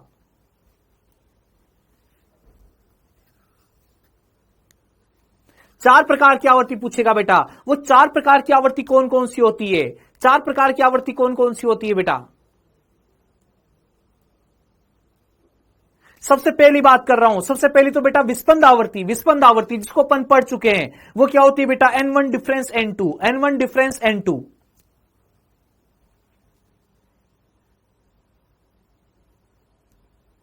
उसके बाद में बेटा सेकंड पूछेगा तीव्रता परिवर्तन की आवृत्ति। ध्यान से सुनना मेरी बात को, तीव्रता परिवर्तन की आवृत्ति, तीव्रता परिवर्तन की आवृत्ति।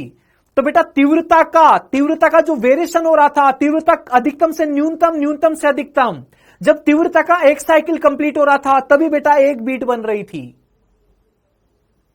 तो तीव्रता की आवृत्ति को तो बेटा बीट आवृत्ति बोल रहे हैं अपन, तीव्रता की आवृत्ति को तो बीट आवृत्ति बोल रहे हैं। अगर बेटा वो पर्टिकुलर किसी पॉइंट पे तीव्रता परिवर्तन की आवृत्ति पूछे तो बेटा तीव्रता परिवर्तन की आवृत्ति तो बीट आवृत्ति होती है भाई। तीव्रता का अधिकतम से न्यूनतम, न्यूनतम से अधिकतम होना ही तो एक बीट है भाई। जब तीव्रता का एक चक्कर पूरा हो जाएगा वहीं तो एक बीट बनेगी। तो अगर वो तीव्रता परिवर्तन की आवृत्ति पूछता है तो इसका मतलब बेटा वो तुमसे विस्पंद आवृत्ति पूछ रहा है, N1 डिफरेंस N2 ही पूछ रहा है।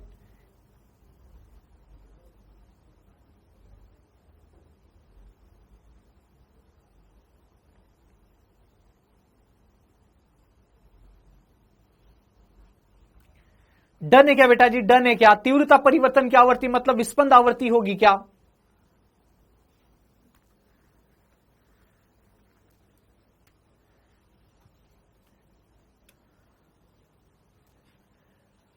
अच्छा बेटा, विस्पंद आवृत्ति, तीव्रता परिवर्तन की आवृत्ति, दोनों का फॉर्मूला क्या होता है बेटा, NB इज इक्वल टू क्या होता है बेटा, N1 difference N2। Important formula, विस्पंद आवृत्ति हो या फिर तीव्रता परिवर्तन की आवृत्ति हो, 4 प्रकार की आवृत्ति पूछी जाएगी, जिसमें से 2 प्रकार की आवृत्ति स्टार्टिंग में हो गई, विस्पंद आवृत्ति या तीव्रता परिवर्तन की आवृत्ति।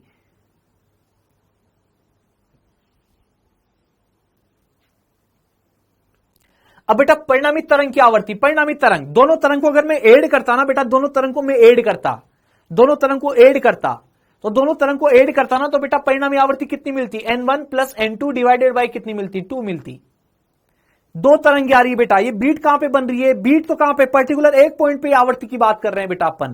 पूरे माध्यम में जो औसत तीव्रता रहेगी, पूरे माध्यम में जो औसत तीव्रता रहेगी या पूरे माध्यम में जो औसत आवृत्ति रहेगी, वो बेटा पूरे माध्यम में औसत आवृत्ति क्या रहेगी, n1 प्लस n2 बाई 2। परिणामी तरंग की जो आवृत्ति रहेगी वो n1 प्लस n2 बाई क्या रहेगी बेटा, 2 रहेगी।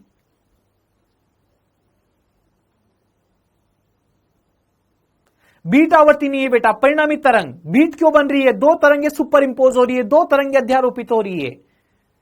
तो बेटा जो बीट बन रही है, जो पर्टिकुलर जगह पे जो साउंड आ रहा है उसकी आवृत्ति तो n1 माइनस n2 है।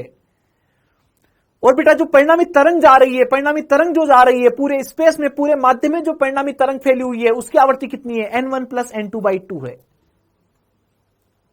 अब बेटा परिणामी आयाम में परिवर्तन की आवृत्ति, परिणामी आयाम में परिवर्तन की आवृत्ति, तो बेटा आई डायरेक्टली प्रोपोर्शनल टू क्या होता है, a square. I directly proportional to क्या होता है, ए स्क्वायर। जैसे बेटा परसेंटेज चेंज लिखते हो वैसे आवृत्ति भी लिखी जाती है। देखो बेटा I directly proportional to A square है, ऐसे लिखेंगे बेटा N I is equal to क्या रहेगा बेटा, 2 टाइम्स ऑफ एन ए। जो पावर होती है वो किधर आ जाती है बेटा, आगे आ जाती है। जिसे एरर लिखते हैं अपन, एरर में जैसे पावर आगे आ जाती है। इसका मैथमेटिकल रीजन भी बताऊंगा अभी तुम्हें क्यों हो रहा है ऐसा। लेकिन यहां पर बेटा N A is equal to कितना आएगा, N A is equal to N I by 2। कितना आएगा बेटा, एन आई बाई 2। और बेटा क्या ये एन आई जो था यही एन बी था क्या, जो एन आई था बेटा यही एन बी था क्या। देखो एन आई या एन बी का मतलब एक ही है क्या, तो बेटा जो एन ए रहेगा ये N A is equal to कितना हो जाएगा बेटा, n1 minus n2 divided by 2 हो जाएगा क्या। देखो बेटा चारों आवृत्ति याद रह जाएगी क्या, चारों आवृत्ति याद रह जाएगी क्या बेटा, आप लोगों को चारों आवृत्ति याद रह जाएगी क्या। दो आवृत्ति तो सेम है। फिर एक याद रखना परिणामी तरंग की आवृत्ति और बेटा एक आयाम की आवृत्ति। आयाम वाली क्या होगी बेटा, विस्पंद की क्या होगी, आधी होगी। तीव्रता की क्या होगी, आधी होगी। और बेटा परिणामी तरंग की तीव्रता, तो परिणामी तरंग की आवृत्ति तो क्या होगी बेटा, दोनों तरंगों का एवरेज है, n1 प्लस n2 बाई 2 है।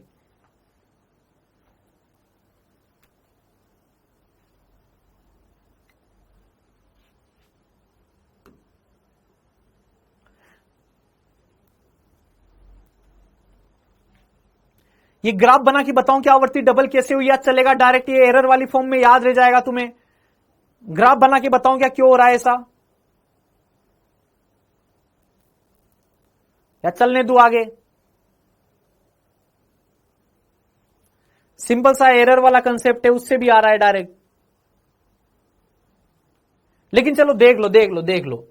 एक तो बेटा जिसे मान लीजिए मैं तुमसे बोलूं SHM, एक्स का ग्राफ है, x is equal to A sine omega T. बताओ बेटा जी ऐसा ही ग्राफ बनता था क्या, ये ऐसा ही ग्राफ बनता है क्या। देखो यहां पर t/4, यहां पर क्या बेटा, यहां पर क्या t, यहां पर t/2, यहां पर क्या होता था 3t/4, यहां पर क्या होता है t। अच्छा बेटा तुम u का ग्राफ बनाओगे, u का, u is equal to half k a square sine square omega t. ये होता है फॉर्मूला, u is equal to half k x square, half k x square. u is equal to क्या होता है बेटा, हाफ के एक्स स्क्वायर। याद आ रहा है सब तुम्हें कुछ। हाँ कल से मॉर्निंग में ही है बेटा, कल से मॉर्निंग में ही है।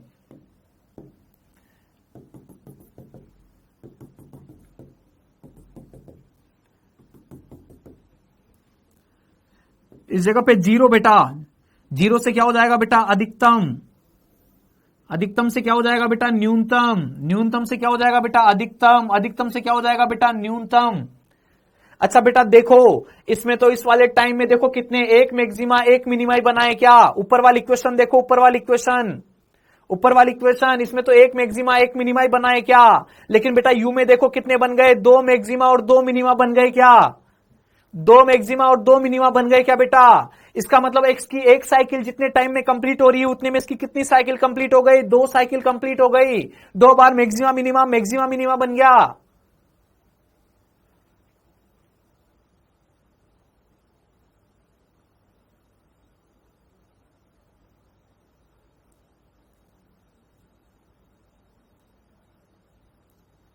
और बेटा सिंपल सी बात है, जैसे तुम स्क्वायर करते हो ना, तो बेटा जो ये नेगेटिव वाला मिनिमा होता है ना, ये क्या बन जाता है, मैक्सिमा बन जाता है। स्क्वायर करते हैं नेगेटिव वैल्यू क्या हो जाती है, पॉजिटिव। तो बेटा यहां पर एक मैक्सिमा था, ये वाला मिनिमा भी क्या बन जाएगा, स्क्वायर करते हैं नेगेटिव वैल्यू का स्क्वायर करेंगे पॉजिटिव हो जाएगी। बेटा यहां पे भी क्या बन जाएगा, मैक्सिमा। देखो यहां पर भी मैक्सिमा बन गया, जहां पे मिनिमा बन रहा था वहां पे क्या बन गया, मैक्सिमा। और बेटा जो बीच वाले पॉइंट है ये नए मिनिमा बन जाते हैं, ये नए मिनिमा बन जाते हैं। तो बेटा एक मैक्सिमा से कितने मैक्सिमा बना दी, स्क्वायर करके तुमने 2 मैक्सिमा बना दिए।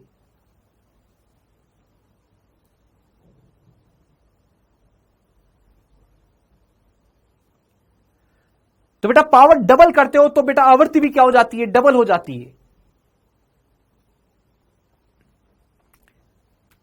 डन। अब यहां से एक क्वेश्चन और याद रखना, एसएचएम का, कि एसएचएम में अगर विस्थापन की आवृत्ति, एसएचएम की आवृत्ति, अगर बेटा एसएचएम की आवृत्ति कितनी है, एन है, तो बेटा जो पोटेंशियल एनर्जी रहेगी, जो स्थितिज ऊर्जा रहेगी, उसकी आवृत्ति कितनी रहेगी, 2n। डायरेक्ट नीट में क्वेश्चन पूछा हुआ है कि अगर एसएचएम की आवृत्ति n है तो बेटा उसकी पोटेंशियल एनर्जी की आवृत्ति कितनी रहेगी, 2n रहेगी, 2n। बोलो समझ पाए हो क्या मेरी बात को,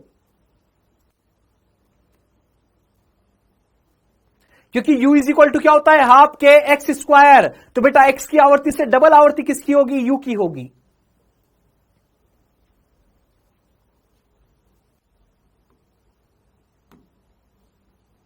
अब आगे चालू छू, ये लीजिए भाई साहब, धनाधन क्वेश्चन आपकी स्क्रीन पे। इन क्वेश्चनों को, इन हलवा क्वेश्चनों को तुम कर लोगे या मैं सोल्व करवाऊं, इन हलवा क्वेश्चनों को तुम खुद कर लोगे या मैं सोल्व करवाऊं इनको भी। देखो बोलो, 2 तरंगों की आवृत्ति कितनी बेटा, 100, और बेटा दूसरी की कितनी, 105। बेटा क्लियर दिख रहा है क्या कि विस्पंद उत्पन्न करती तो विस्पंद आवृत्ति कितनी हो जाएगी, यहीं से पता लग रहा है 105। अरे उल्टा गलत लिख दिया।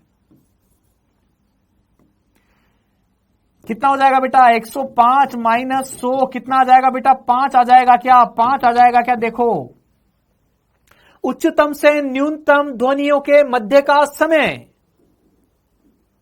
उच्चतम से न्यूनतम TB/2 बेटा, TB/2 है ये, TB/2। और TB/2 कितना रहेगा बेटा, ये वाला जो T है ये TB/2 रहेगा। TB/2 कितना बेटा, n कितना आ जाएगा बेटा, 1/2 times of n1 minus n2। ये तो बेटा 5 रहेगा, कितना आ जाएगा बेटा, 1/10 आ जाएगा क्या, बोलो।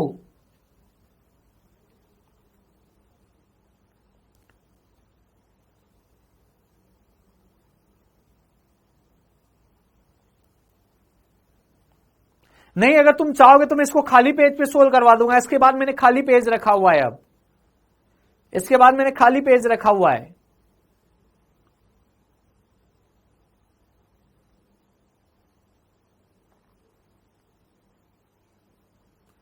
लेकिन मतलब ये डायरेक्ट फॉर्मूला बेस्ड था, इसमें कुछ नहीं करना है। इसलिए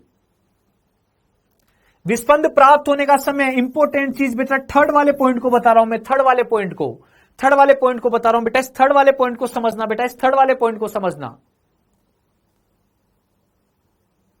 विस्पंद प्राप्त होने का समय क्या रहेगा बेटा, विस्पंद प्राप्त होने का समय क्या रहेगा,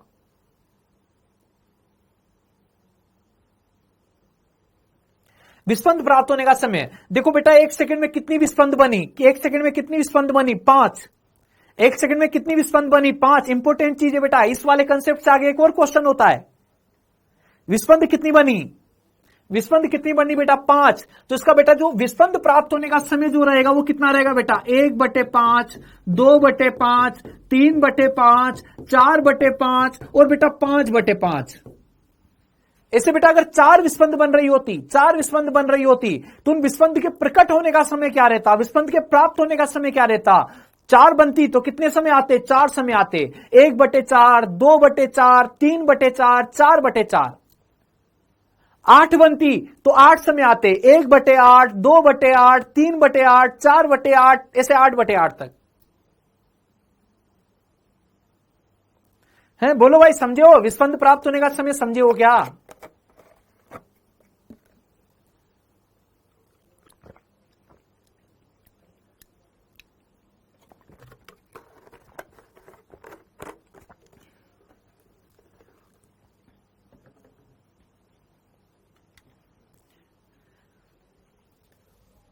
अभी आगे वाले क्वेश्चन में काम में आएगा, देखना। ये लीजिए भाई साहब, एक और क्वेश्चन तुम्हारी स्क्रीन पे, फटाफट से सोल्व कीजिए भाई, फटाफट से सोल्व कीजिए इसको। 1 मिनट का टाइम है तुम्हारे पास, तुम सोल्व करोगे इसको।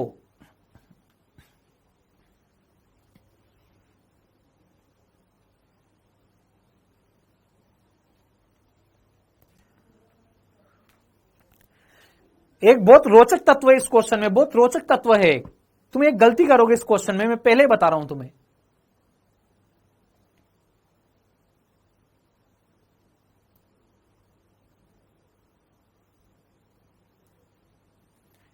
एक गलती करोगे तुम इस क्वेश्चन में।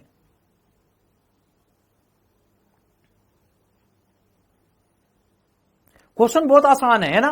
ये देखो, ये ओमेगा है, ये 2 पाई एन है, ये ओमेगा लिखा हुआ है, ये ओमेगा 1 है, ये ओमेगा 2 है। ओमेगा 1 को 2 पाई एन 1 कर दो, ओमेगा 2 को 2 पाई एन 2 कर दो।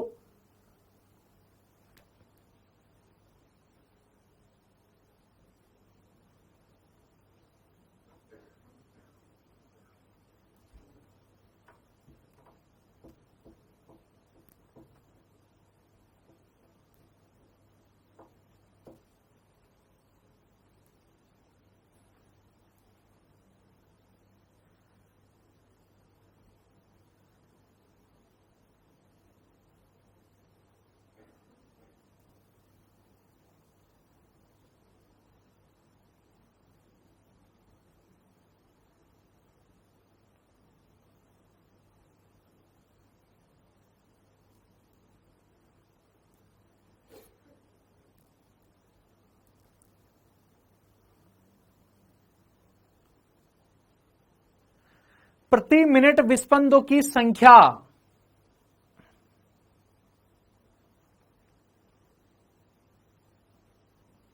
दस कैसे ला रहे हो भाई, 10 कैसे ला रहे हो वाला?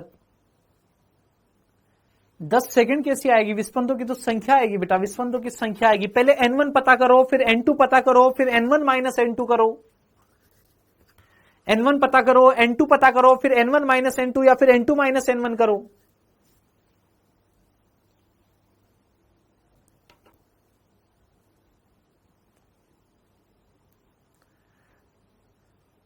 नहीं नहीं नहीं नहीं, तुम n1 बताओ पहले, इसकी फ्रीक्वेंसी कितनी लिखोगे? इस फर्स्ट वाले की n1 बताओ, फर्स्ट वाले का n1 बताओ, n1 फर्स्ट वाले का n1, फर्स्ट वाले का n1 जो बेटा टाइम का मल्टीपल है वो तो ओमेगा है भाई, ये तो ओमेगा है, ये तो ओमेगा है, ये तो ओमेगा 1 है बेटा, ये ओमेगा 2 है।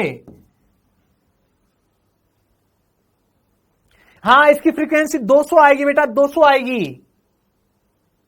इसकी फ्रीक्वेंसी 203 आएगी।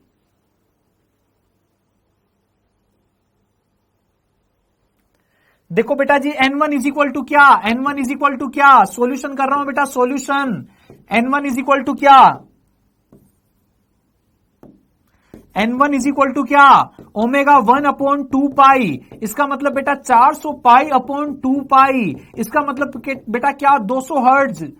इसके बाद में बेटा n2 इज इक्वल टू क्या, ओमेगा 2/2 पाई। ओमेगा 2 क्या बेटा, ओमेगा 2 क्या, 406 पाई अपॉन में 2 पाई कर दोगे तो बेटा कितना आ जाएगा, 203 हर्ट्ज आ जाएगा। देखो बेटा, अब तो बता दो, अब तो बता दो इस क्वेश्चन का आंसर, अब तो बता दो मुझे क्वेश्चन का आंसर, अब तो बता दो बेटा। ये तो तुम ओमेगा 1 माइनस ओमेगा 2 कर रहे हो, जो 406 माइनस 400 कर रहा है वो तो यहां पे जो लिखा है बेटा, ये तो 2 पाई n लिखा हुआ है, 2 पाई n। पाई की जगह पाई, ये 2n है, 2n। 3 आएगी बेटा जी, 3। लेकिन इस क्वेश्चन में तुमसे प्रति सेकंड नहीं पूछी। देखो बेटा, ध्यान से देख के जवाब दो, 3 आंसर गलत है इस क्वेश्चन का। इस क्वेश्चन का आंसर 3 गलत है।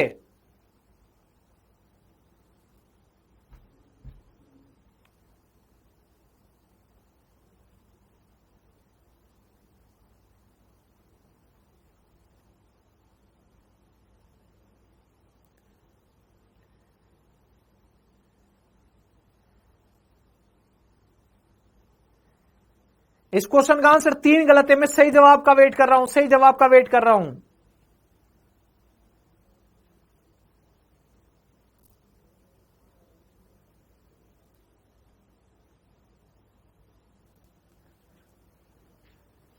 बेटा बीट फ्रीक्वेंसी बताओ सबसे पहले, beat frequency N B is equal to N1 difference N2 कितनी आएगी बेटा 203 माइनस 200 कितनी आएगी बेटा 3 बीट्स पर सेकेंड, 3 बीट्स पर सेकेंड, 3 बीट्स पर सेकेंड, यही आएगी क्या बेटा बोलो।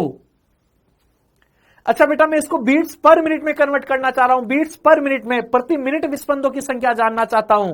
तो बेटा यहां से बताओ सेकंड की जगह क्या लिखा जाएगा बेटा, सेकंड की जगह क्या लिखा जाएगा, क्या इसकी जगह बेटा मैं नीचे जो सेकंड लिखा हुआ है इसकी जगह 1/60 मिनट लिख दूं क्या, 1/60 मिनट लिख दूं क्या बेटा, 1/60 मिनट, और 60 ऊपर चला जाएगा तो कितना हो जाएगा बेटा 180 बीट्स पर मिनट, 180 बीट्स पर मिनट। बेटा बहुत से यहां पे गलती कर देते हैं, जब 1 मिनट की पता करनी होती है, 1 मिनट की पता करनी होती है तो बेटा इस 3 को किससे 60 से डिवाइड कर देते हैं, 60 से डिवाइड नहीं होगी 60 से मल्टीप्लाई होगी बेटा, गलती मत कर देना। तुम कुछ सोचो, एक सेकंड में 3 बीट बन रही है, मतलब 3 बार sound up down up down up down हो रहा है, तो बेटा 60 सेकंड में कितनी बार हो जाएगा 180 बार।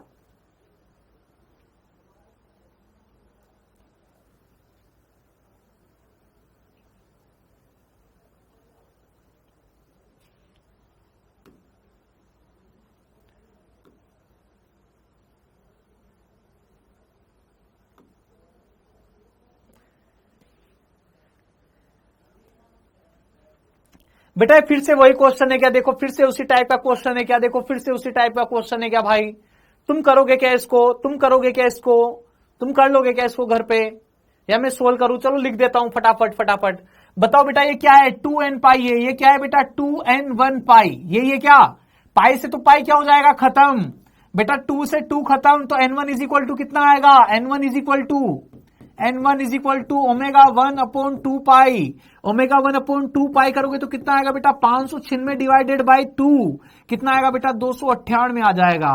और बेटा इससे पता करोगे n2 is equal to omega 2/2 pi, तो बेटा क्या लिखोगे 604/2 पाई, तो बेटा यहां से कितना आ जाएगा 302 आ जाएगा बेटा, 302 हर्ट्ज। N1 N2 आ गए बेटा, प्रति सेकंड विस्पंदों की संख्या, प्रति सेकंड विस्पंदों की संख्या n बीट्स बेटा, n beats is equal to कितना आ जाएगा N1 डिफरेंस N2 कितना आएगा बेटा 4। अच्छा बेटा 5 विस्पंद पूर्ण होने में लगा समय पूछ रहा है बेटा, 5 विस्पंद पूर्ण होने में लगा समय, तो बेटा एक विस्पंद काल बताओ, पहले विस्पंद काल बताओ बेटा, टीबी बराबर कितना आएगा, टीबी बराबर 1/NB लिख दूं क्या, 1/4 लिख दूं क्या बेटा, तो 5 विस्पंद में समय बेटा, 5 विस्पंद का समय कितना हो जाएगा, 5 विस्पंद का कितना आएगा बेटा 5/4 आ जाएगा क्या, देखो एक विस्पंद में 1/4, तो 5 विस्पंद में कितना बेटा 5/4, 5 विस्पंद का समय पूछा है बेटा।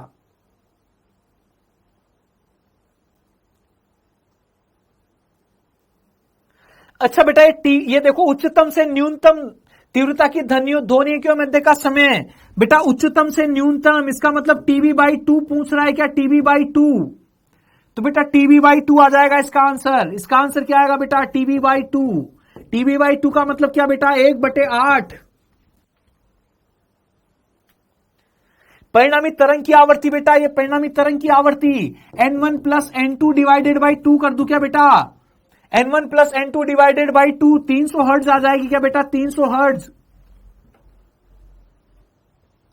आयाम में परिवर्तन की आवृत्ति बेटा, आयाम में परिवर्तन की आवृत्ति क्या NB/2 होगी क्या, NB/2 आयाम में परिवर्तन, NA आयाम में परिवर्तन बेटा, N1 difference N2 divided by 2 कितना आ जाएगा बेटा 2 आ जाएगा क्या, देखो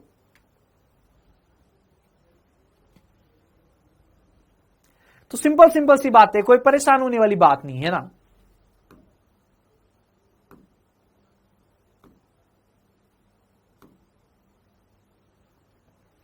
अब आता है अपने पास एक शानदार क्वेश्चन, अब आता है अपने पास एक शानदार क्वेश्चन।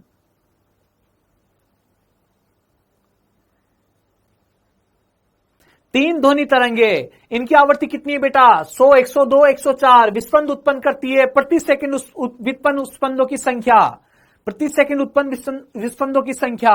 बेटा सबसे पहले बात कर रहा हूं कौन कौन सा, 100 और 102 का कॉम्बिनेशन।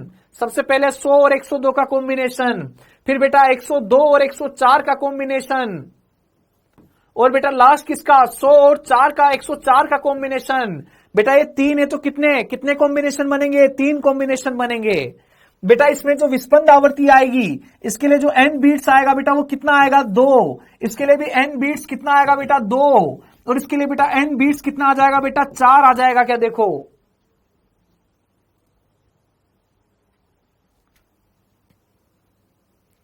अच्छा बेटा इसका बीट अपीयरेंस टाइम, प्रकट होने का समय, विस्पंद प्रकट होने का समय, प्रकट समय।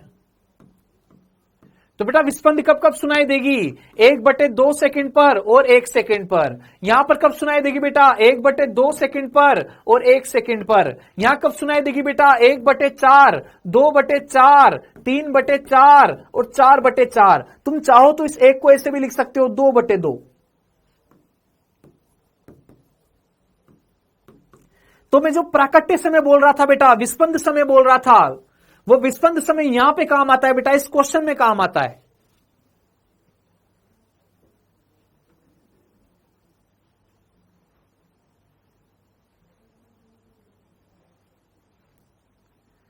लड़की क्या हो गया है तुम्हें, क्या हो गया है, क्या लिख के भेजी जा रही हो इतना बड़ा बड़ा, ये इतना लेंदी तो मैं वैसे भी नहीं पढ़ पाऊंगा, मेरी आंखें कमजोर है थोड़ी, चश्मा लगा के पढ़ता हूं।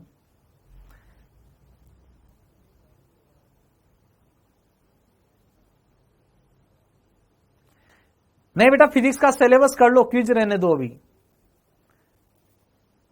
क्विज में क्या क्या होगा बेटा, इसी तरह के 3 क्वेश्चन और लेके आऊंगा। अच्छा बेटा देखो पहली बीट मुझे कब सुनाई देगी, बेटा जो सेम हो, सेम को 1 काउंट करना है, जितने भी सेम दिखेंगे उसको 1 काउंट करना है। देखो ये 1/2, 1/2, 1/2 बेटा, ये तीनों का मतलब क्या है, सेम है बेटा। ये तीनों का मतलब क्या है, एक बीट है बेटा, 1 बीट।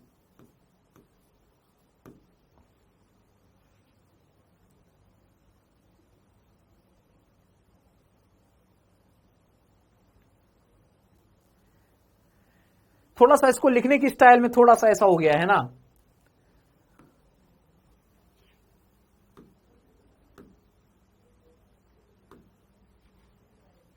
अच्छा दूसरी बीट कब आएगी बेटा, दूसरी बीट। अच्छा एक बीट कब सुनाई देगी बेटा, 1 सेकंड पर, 1 सेकंड पर। ये देखना बेटा 1 सेकंड पर, ये दूसरी बीट है बेटा, दूसरी बीट,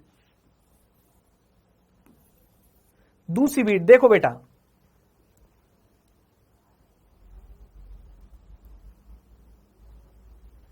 और बेटा एक थर्ड बीट, इनके अलावा भी और भी बीट दिखेगी बेटा मुझे, इनके अलावा भी और भी बीट दिखेगी, बता रहा हूं कौन कौन सी बीट है। देखो बेटा ये 3rd नंबर वाली बीट बेटा देखो,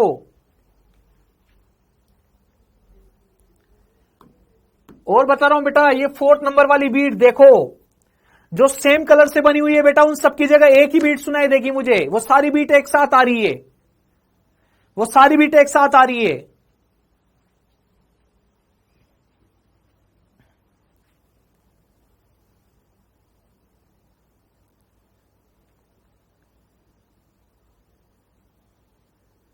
चलो ठीक है बेटा जी, आज के लिए बहुत है। चलो रुको रुको रुको, अभी चेक करता हूं, आगे क्वेश्चन तो नहीं बाकी रह गया है। सॉरी के कंपन, ठीक है बेटा जी, कल से पढ़ते हैं। Tata, see you tomorrow, bye, good night, sweet dreams all of you.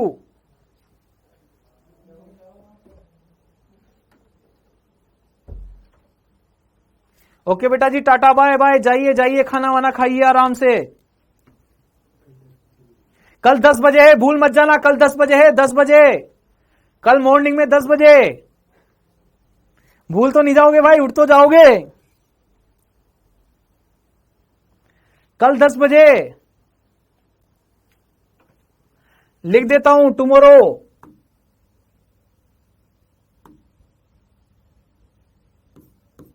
Tomorrow 10 AM।